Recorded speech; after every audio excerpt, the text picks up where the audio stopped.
So many of you will remember the presentation that I gave on 16 September 2019, where I presented the U.S. government declassified documents which were related to Polish issues in the Kresy-Siberia areas during World War II.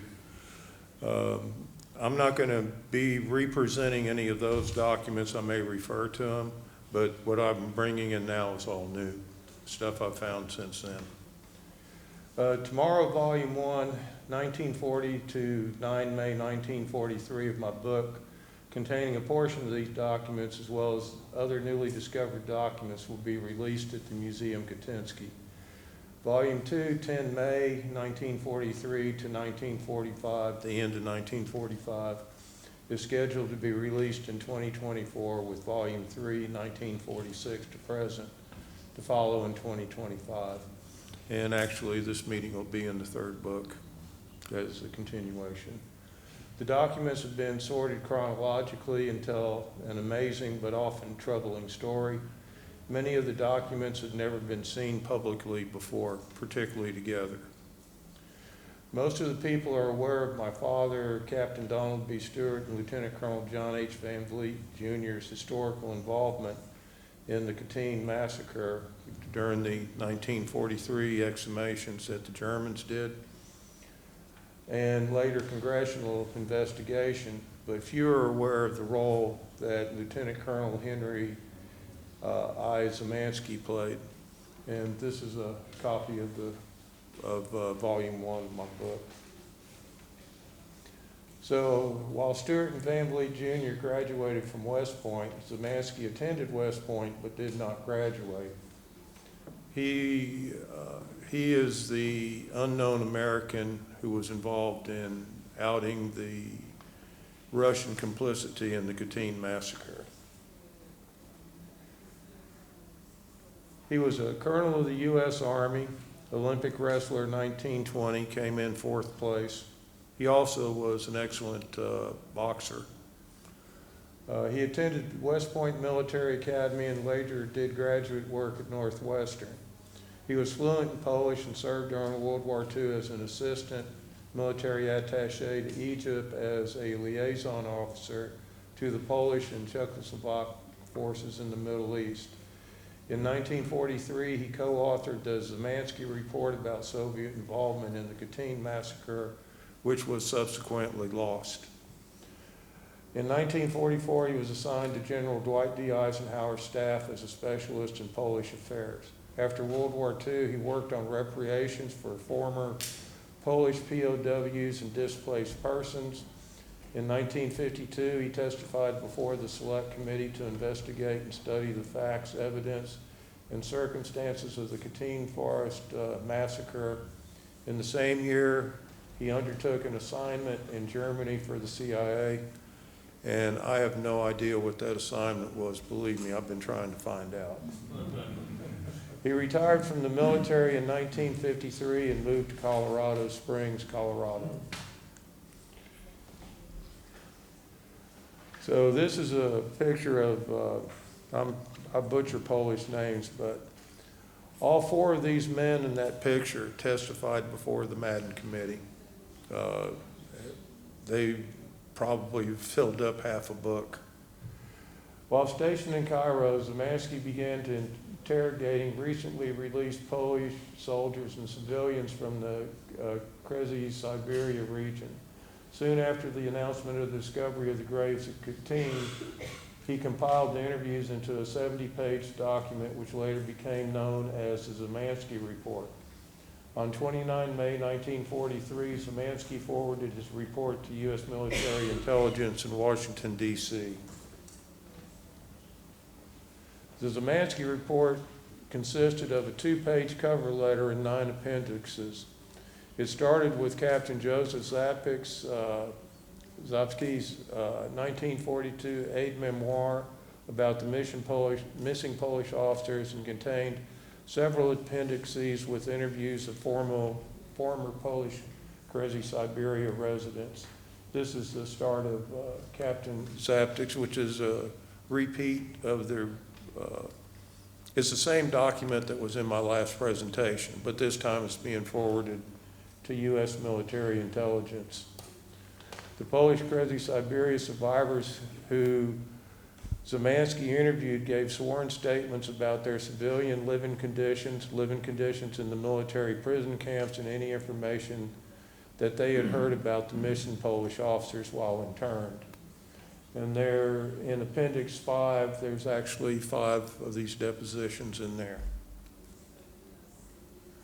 In June 1941, Kartazina, guys, okay, I'll skip that one, was being sent to a labor camp in the Komi Asser region on a barge being towed by a ship with 4,000 other men and women.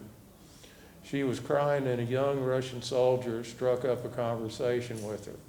When she told the soldier that her husband had been deported earlier, he told her that he had personally seen 2 barges with 7,000 Polish officers and policemen deliberately sunk in the White Sea.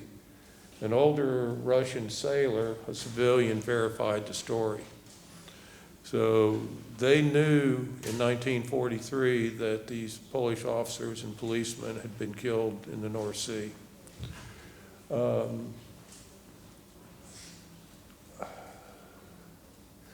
She, interesting enough, it's not on this page, but it's on the next page. She was interred at Bialystok, and she found a message from her husband on the bathroom walls.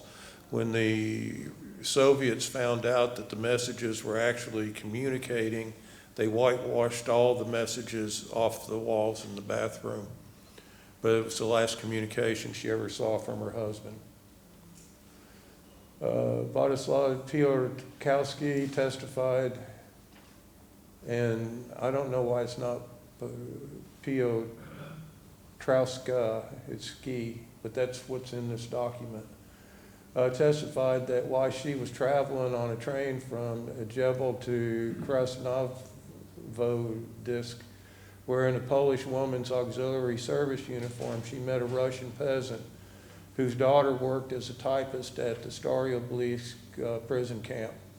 He was an anti-communist and told of the deportation of the Polish officers and eventual mass execution.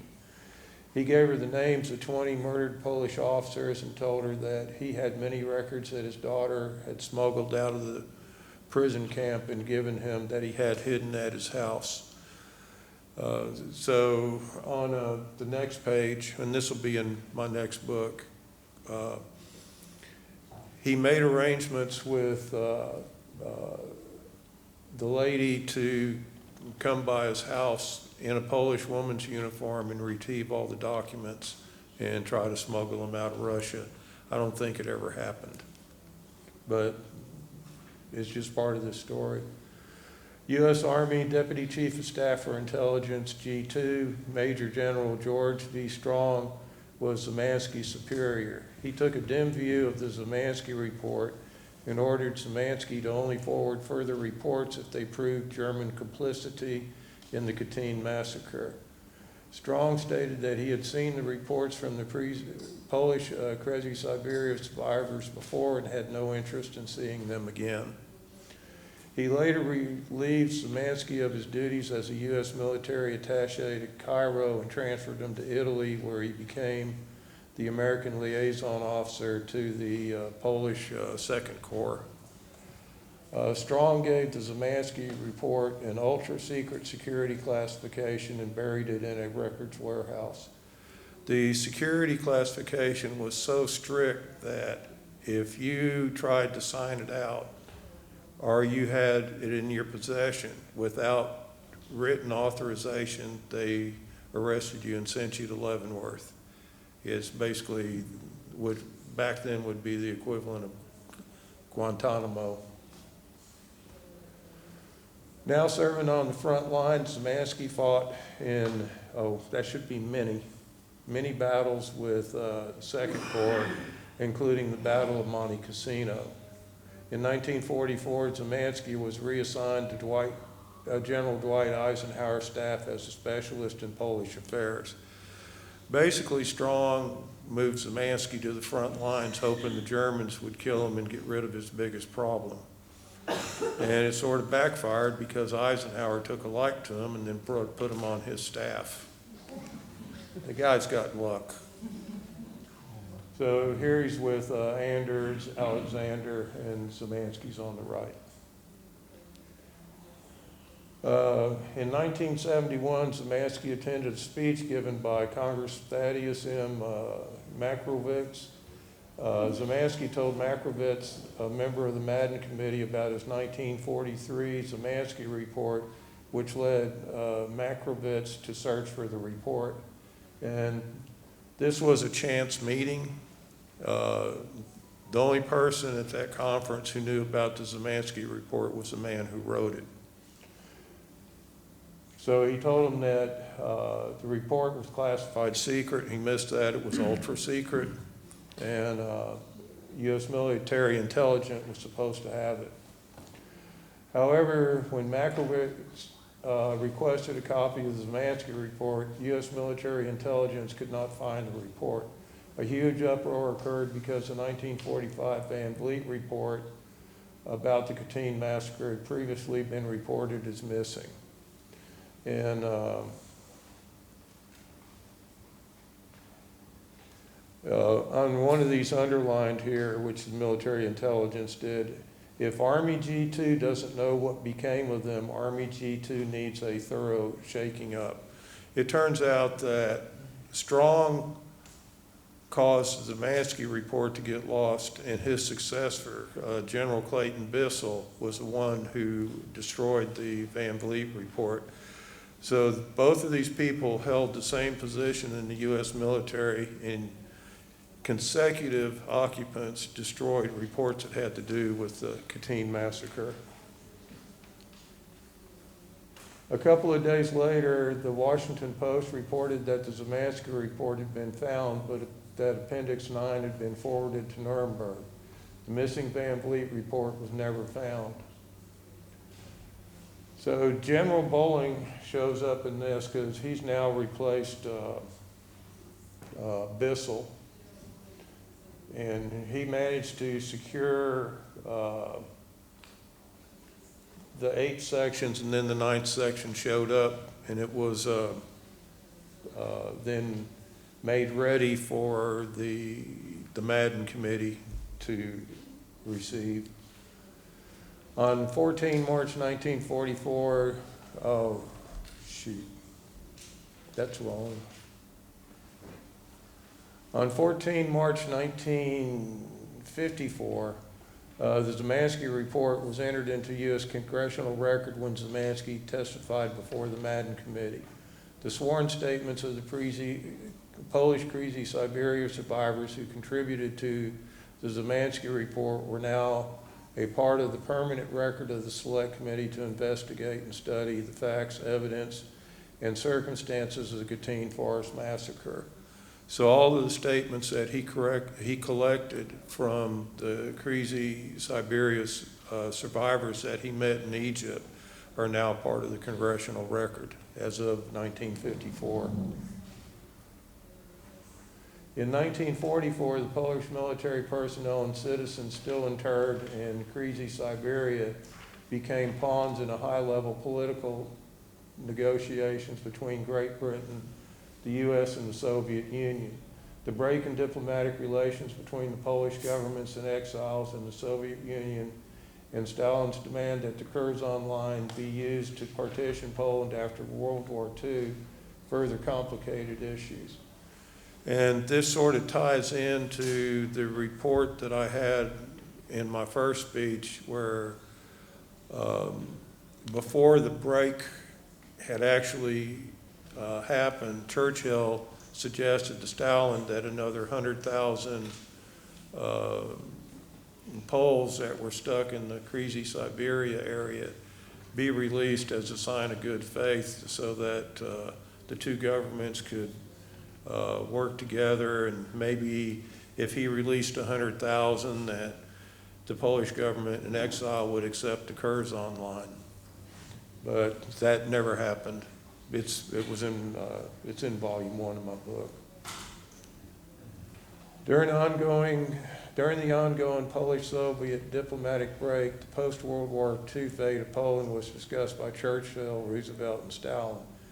The Soviets favored the Curzon line for Poland's post-World War II eastern border, and the Polish government in exile favored keeping the 1921 Riga Treaty eastern boundary line. During the discussions, Stalin promised in February 1944 that Poland would be free and independent, and all Poles would be free to move out of the regions to be assigned to Russia. This doesn't specifically say it, but they were also talking about returning the people from Siberia back to Poland. And this is a letter from Churchill to Roosevelt where he quotes what Stalin said. I think I also have a letter from Stalin to Roosevelt that says the same thing. But it was all smoke. It never gelled. Churchill responded and proposed that a settlement be reached between the Soviet Union and the Polish government in exile, which would negotiate the process for an exchange of population between Poland and the Soviet Union, and for the return of their mother country of nationals and the powers of question.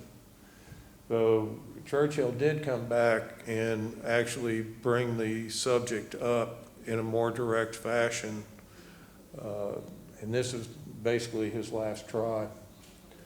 In March 1944, Stalin sent Roosevelt a telegram which stated, "Despite the strongest desire on my part to consider favorably to your message regarding the Poles, I have to state that the immigrant Polish government does not want the establishment of normal relations with the USSR." Roosevelt decided not to respond to the telegram. This basically was when Roosevelt threw up his hands and said, it's a lost cause. With the negotiations with Stalin in tatters, Churchill sent a message to Stalin that he had the earnest hope that the breakdown which had occurred between us about Poland will not have any adverse effect upon our cooperation in other spheres where the maintenance of our common action is of the greatest consequence. And now you're seeing a rollback to a live Russian can kill Nazis, and they're bearing the brunt of the battle. So this is another indication that now Churchill's washing his hands of working on the Polish problem. The resolution of the current Polish-Soviet political disputes thus became a post-World War II issue. And I have several communications that indicated that it would be taken care of after the war was ended, and we all know how that one turned out. So according to the records that I found at the College Park National Archives, Lieutenant Colonel Zemansky was the first American Army officer to send a written report which definitively identified the Soviets as the perpetrators of the Katyn massacre. It was soon supported by the Lieutenant Colonel John Van Vliet Jr.'s code letter sent in July 1943, and follow-up code letters sent by Van Vliet Jr. and Captain Stewart on 9 April 1944. All three men testified before the Madden Committee and played a major role in the final determination of the Madden Committee, which found the Soviets to be responsible for the murders of the Polish officers in the Katyn forest. I'd like to thank the Kresy-Siberia Foundation for the chance to speak today, and the audience for its kind attention. So, do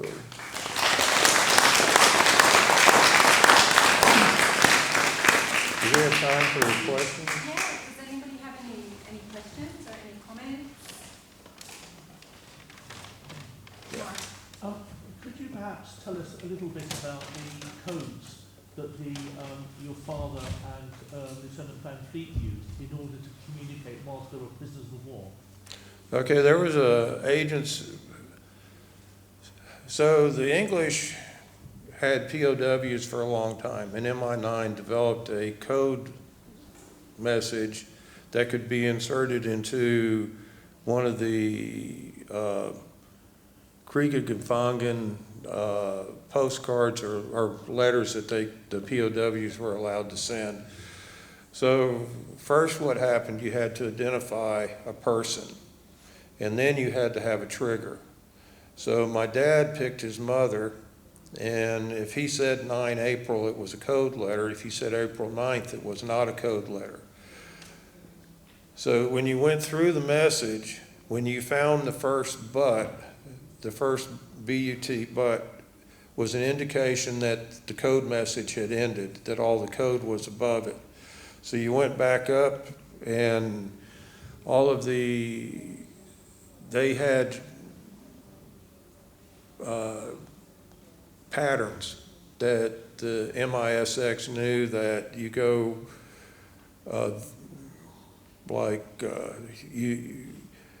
you start on this sentence, and then you take this word, then you take the 8th word, then you take this word, then you take the 8th word, or along those lines. So you had to pick it out. Then you had to put it in a chart, and you had to know which way that particular Kriege that you read his message. And my dad, you read, if you had an Excel sheet, you read from the right side of the Excel sheet straight up, then came over to the next column, read straight up. And other people, it read diagonally like this, and then some people read diagonally like that. So you had to know which words to pick out, what the pattern for the words was, and then when you put them in the chart, you had to have a second thing to tell you how to string the words into a sentence. In Van Vliet's case, his person he wrote his code letters to was a staff sergeant at MISX at Fort Hunt who pretended to be his girlfriend. And he actually met the staff sergeant after World War II, and he told him, he says, you know, you look nothing like the girlfriend that I thought I was writing to.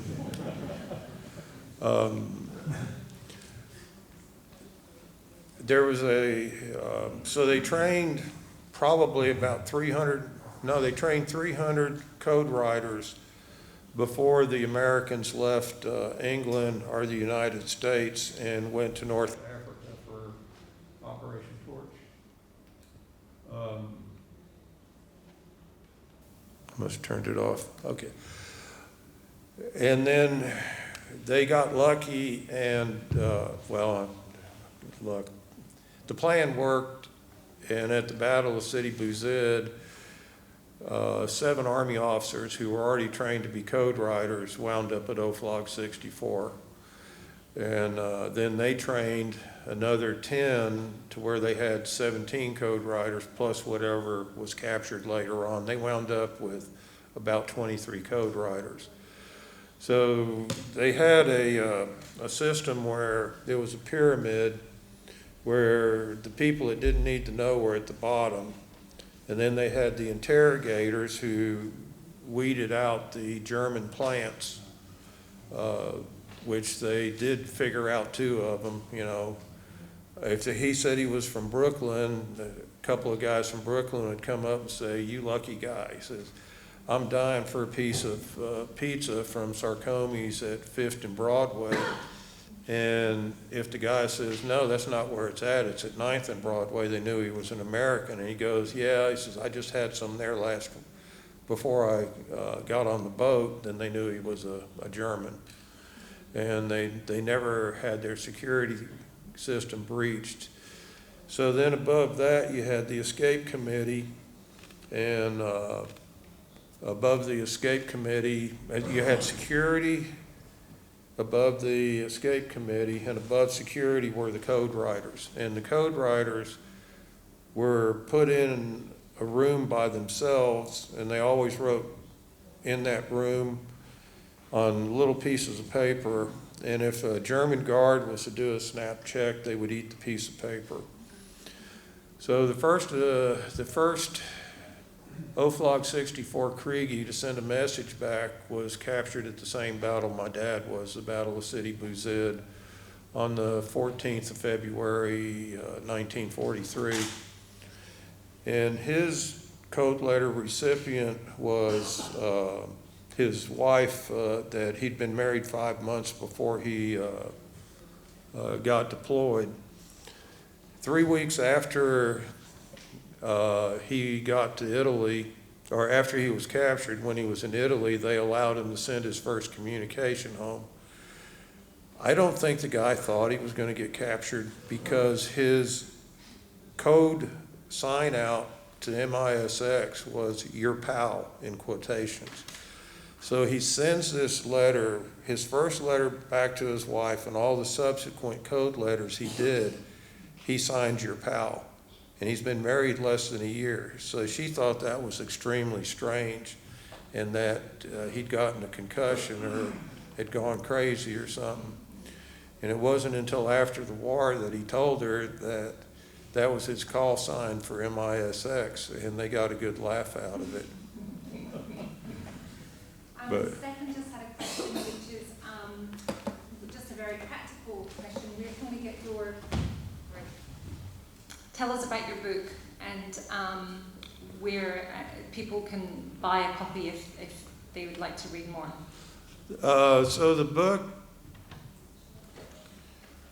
is going to be released tomorrow at the Museum Katinsky. There's 500 copies being printed. I do not have, according to my contract, I can't sell them in Poland. This is the initial printing. There may be a commercial printing, but this is the museum printing. Volume 1 starts in 1940 and ends on May 9th of 1943, which is the night before my father and Van Vliet headed to Smolensk.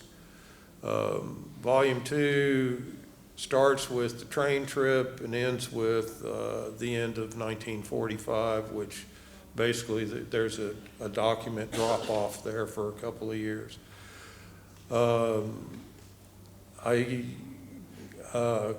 guess Anastasia is going to be coming out there, and I guess if we can make some type of a list with the people who are interested, we could establish some type of contact between their store and y'all. The book is probably going to be 2 to 2.5 kilos. It's huge. It's that thick, and it's on A5 paper. So there's a lot in it. It's got 750 documents in it. The second volume is going to be about 1,400 pages. The third volume will be about 700. So all told, it'll be between 2,800 and 3,000 pages.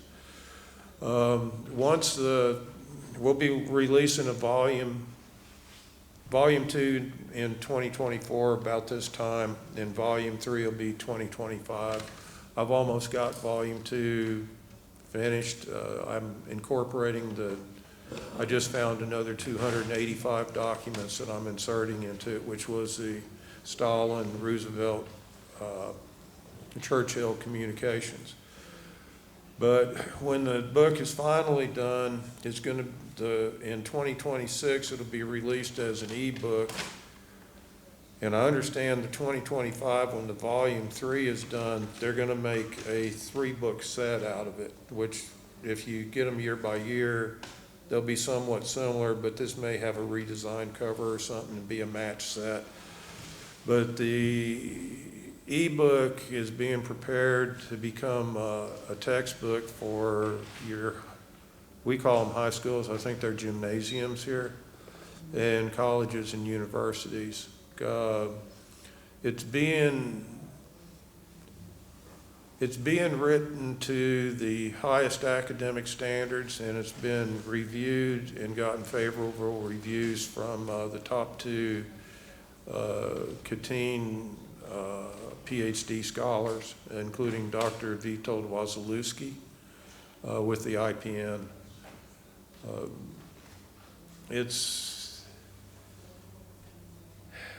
Because I was ex-military, all of the acronyms in there make perfect sense to me. I know what they were saying. And I understand how the top secret stuff works because I had a top secret clearance. It tells a story that almost got lost except for I downloaded a whole bunch of documents. I took them to the Katyn Museum while I was working on the new museum for Oflog 64 in Shubin.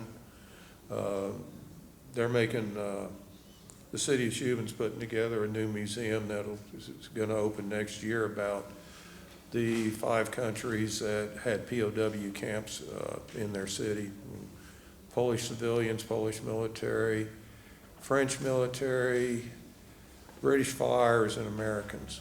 So there'll be a little section on each one.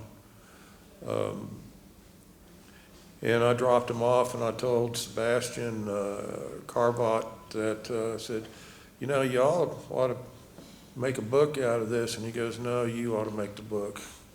So I sort of got tasked with it. But it was the director Fracek told me that he thought that he had researched Katyn to death, but it never occurred to him to look in the U.S. military, U.S. National Archives, which then meant that they started investigations in the French archives and a couple of other archives looking for more information. So it sort of sparked a resurgence of research into it that might not have happened otherwise. Thank you. Any other questions? Jax? Just a quick question. Why do you think the initial report was made disappear by 2 senior U.S. officers? Was it like was it along the political line, or were they like working with the Russians, or so how come 2 senior U.S. military officers made the document disappear? Okay, there's actually allusions to it in some of the documents. In Strong's case, you can't resurrect a dead Pole, but a live Soviet can kill Nazis. And if it takes 3 Russian soldiers to kill 1 Nazi, and an American is left out of the battle and that American survives, then we're going to leave it like it is. And that's why he wanted to sweep it under the rug. And that's why he buried the Zemansky report. He did not want to get any type of friction going between the Soviet governments and England, or the British and the American governments, because he wanted them to keep pushing from Stalingrad into Germany. With Bissell, it was different. Bissell was afraid that if the Van Vliet report got out, that it would sink the United Nations, because it would put the focus on Russian atrocities, and the Russians would refuse to become part of the Big 5 committee of the UN, which meant that they had nothing but a paper tiger again, like the League of Nations that they had after World War II. So both of them were trade-offs. Eventually, towards the middle of 1945, militarily, they started to realize that it would be real difficult to go in and put a U.S. military presence in Poland. And by then, they were embroiled in trying to get the United Nations going. But other than having the same job, they had different motivations. So it's personal initiative, not political. So it's more personal initiative, not political directives. I would say that they were making political decisions based upon the environment that they were in at that time. When Strong was opposing Zemansky, D-Day had not happened, and we were still in North Africa. We hadn't made it to Italy yet, so he didn't want any distractions, and we were fixing to shift over to Italy. And if Stalin got mad and stopped his advance, then the Germans would have come down into Italy and wiped out the Americans and the British. So that one was strictly a military decision. Bissell, the war was over, it was won, it was purely politics. So each man had his own reasons. And both of them get lambasted in my book. The disappearance of Sikorski would arrange everybody. What? The disappearance of Sikorski would arrange everybody then. Because he was. Oh, okay. Now I know. So you're talking about the plane crash. Yeah. That was noted, but that was so early on that it really didn't affect Strong as far as I could tell. But yeah, was that an assassination? My dad and I firmly believe it was an assassination, that it wasn't a plane failure. They have a history of that, and I don't think it stopped. So if Sikorsky had been around, was he stronger than his replacement? I think he had a better following. He might have been more of a problem. Any other questions? We might stop for a break. So thank you very much, Dave. That was really